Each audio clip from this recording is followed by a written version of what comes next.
but they just don't know. People see me, but they just don't know. Come on, baby, let the good time roll. Yo, what is going on, everybody? It is Straight into Boston here, aka the King of Boston, and today we are back for episode 28 of the Georgia State Dynasty here on NCAA Football 14.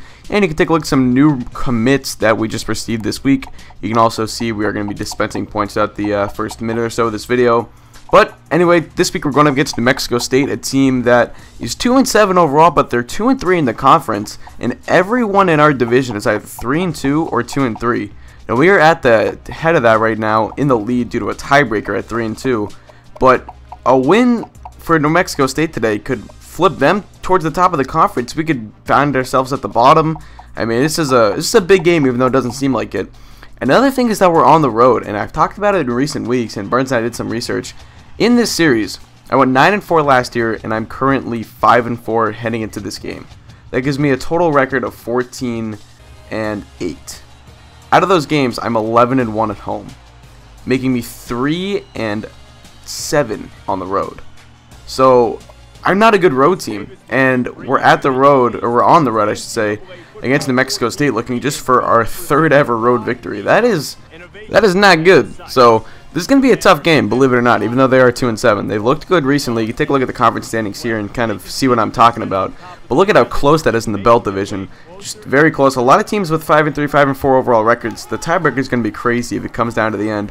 But here we go, get into this game. Trevon Cowell is going to end up losing the ball right there, but they do recover it, although it will be a 7-yard loss for New Mexico State. And now here we go on 3rd and 19. Caldwell's going to look deep. He's got Franklin over there across the middle, and that's going to be a first down, a 21-yard pickup for Austin Franklin. Now empty or shotgun set, I should say, for Caldwell. He's going to find Brown right there. Jarrell Brown picking up the 9-yard reception on the play. That'll set up a 2nd and 1 now later in the drive on 3rd and 1. It's going to be a handoff to Bedencourt, and there is Brandon Bedencourt on the 8-yard rush. First down for New Mexico State, and now here they go. Firing to the right side. That is going to be caught by Jarrell Brown, tiptoeing his way inbounds for another 21-yard pickup. He's had a nice day so far. Now, here we go. Pistol formation for Caldwell. Fires it quickly. Intercepted. Craig Harris is there, the true freshman safety, and he could go. He's got no one to beat across the 50 with room to run, and he will across the 15, 10, 5 touchdown. Craig Harris with a huge pick six,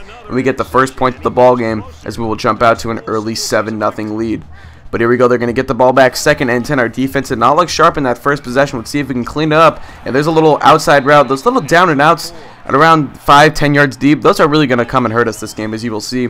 3rd and 2, Caldwell dropping back, looking to the left side, caught by Jarrell Brown. He's got room to run. He's going to finally be brought down by Craig Harris, but it's a huge 37-yard pickup for the wide receiver out of New Mexico State. Now here you go, 2nd and 4. Austin Franklin going to break a tackle on the screenplay. Scott Powers is there. He will make the tackle, but it's a 12-yard pickup for Austin Franklin, the star wide receiver on this team. Now Caldwell is going to do a little play action, fired over the middle. Bergstrom is there, touchdown! Jordan Bergstrom makes his first catch of the ball game, and it's going to be a touchdown. 7-7 will be your score after the ensuing PAT as Bergstrom celebrates with his teammates in the end zone. And we got a tie ball game here in New Mexico State. Now here we go, 1st and 10. Ronnie Bell looking, intercepted. Butler is there, and a poor decision by Ronnie Bell. Poor reading of the coverage. That was all my fault. It was a good throw, but it was just a bad decision on who to throw it to on my part. So nonetheless, Rodney Butler with the interception. It was Bell's first pass attempt of the day, so not a good start for him. And here we go now, a straight handoff up the middle, and Brandon Bedencourt parallels his way into the end zone for the touchdown run. And New Mexico State taking the lead here. The Aggies looking good so far as their offense is just ripping apart our defense at this point. 14-7 is your score. Kyle Flowers on the ensuing kick return. He's going to end up going up the middle, cut this one to the left. He's got space. He's going to cross the 40, 45, 50 to the corner. We're going to speed this one up as he's into the end zone. A 95-yard kick return for Kyle Flowers, who's not quite lived up to what Albert Wilson did last year for us on kick returns, but he's had a good year nonetheless. He is a semifinalist for the Kick Returner of the Year award. Kyle Clifford of South Alabama, also a finalist there. Here's Caldwell, though. Look at him running right there. 17-yard pickup for Trevon Caldwell. And here we go now, 1st and 10. Shotgun set for Caldwell. Once again, he's going to do a play action. Fired over the middle. Quick throw to Jarrell Brown. Ladarian Young is there for the tackle as he's emerged as, I believe, the 2nd or 3rd leading tackler in the nation. But another corner route. We ran a lot of man coverage today because the zone wasn't working early on. And they were killing us with the man, doing these little out routes, these corner routes, what I was talking about earlier. Javon Caldwell, that was going to get tackled there. That will set up 4th and goal coming up. And they're going to have to settle for a field goal. The kick is up, and it is good. A short little 19-yarder. That will be good, and it'll make it a 17-14 game. We got a studio update coming here for you guys out of the ACC. Virginia Tech leading undefeated number 3 Georgia Tech. So a big national title shake-up right there could be taking place. Ronnie Bell in the read option is going to slide that one down, and that will be the end of the 1st quarter. 17-14 is your score. Play action fake. Bell going to drop back to the left side. Fires it to Gerald House out of the backfield, who will be brought down, but it's a nice 9-yard pickup and a 1st down for the Georgia State Panthers. Now here we go. It's going to be a straight handoff to Kyler Neal. Neal up the middle, picking up the nice extra yards right there. He's going to get 9 total on the play. Now 3rd and 12 later in the drive. Still down by 3. Bell going to scramble to his right. Doesn't really have anyone. Pump fakes. Lobs it up to Pearson, and it's caught. What a play by Ronnie Bell, creating a play right there. Not something you see Ronnie Bell do too often, but a very nice play by Ronnie Bell and Drew Pearson. Now Kyler Neal to the outside. He's going to pick up 7 yards on the nice little carry right there. That'll set up a 2nd and 3 coming up. Neal getting up a little bit slowly. He is not used to taking this kind of a beating, as he's never really carried the ball this much before. But he gets right back up, and he's going to get into the end zone for the 7-yard touchdown run right there. Kyler Neal gives Georgia State the lead back, and he is going to celebrate with his teammates as we take a 21-17 lead. The team is very hyped up. They know how big of a game this is. They know how big of a lot of these conference games are at this time of the year. Javon Caldwell looking to the left side. That's kind of the similar play that Craig Harris intercepted earlier to the left side, but Jarrell Brown makes the catch this time around. It's a 9-yard pickup. Now shotgun set, 2nd and 5. Going to be a handoff to Brandon Bedencourt up the middle. Bedencourt's going to pick up a 10-yard carry. And now it's a new set of downs for the New Mexico State Aggies. Here we go. Travon Caldwell looking to the left side. That's going to be caught by Jordan Bergstrom, who doesn't have many catches today, but he has a few big ones. That's his 3rd, and it's a huge pickup. And here we go now, a 3rd and 9 coming up for Caldwell. He's going to try and step up, sidesteps to the left, fires it. What a play! There's Jordan Matthews, or Joseph Matthews, excuse me. What a play by Travon Caldwell, keeping that play alive, firing a nice throw to Matthews, who comes back, makes the adjustments, and makes the catch. And that's going to lead to a 3-yard touchdown run for Brandon Bedencourt. Offense is aplenty so far in this ball game early on, 24-21, and we're not even at the half. Bedencourt gets another touchdown, but we're going to take over, 1:20 to play. Ronnie Bell, he's going to get sacked right there. He will lose 8 yards, and it looks like this 2-minute offense might just stall out right here. On 2nd and 19, we're going to set up a similar play, going for the corner strikes. Looking to the left side. What a catch! Ross Jackson down the sideline to the 40. About the 35 is where he will be forced out of bounds, but it's a 47-yard pickup for the freshman wide receiver. Now here we go, 1st and 10. Ronnie Bell going to drop back, fire over the middle, caught by Drew Pearson, the steady tight end who has great hands and has been a great addition to the team this year. 1st and 10 coming up. Bell looking for Neal out of this backfield on the screenplay to the end zone. Touchdown, Kyler Neal. The 4th touchdown for Georgia State in just 1 half. Granted, 2 of them are defensive or special teams, but 28 points nonetheless, a very impressive total for an offense that has really sputtered throughout the season.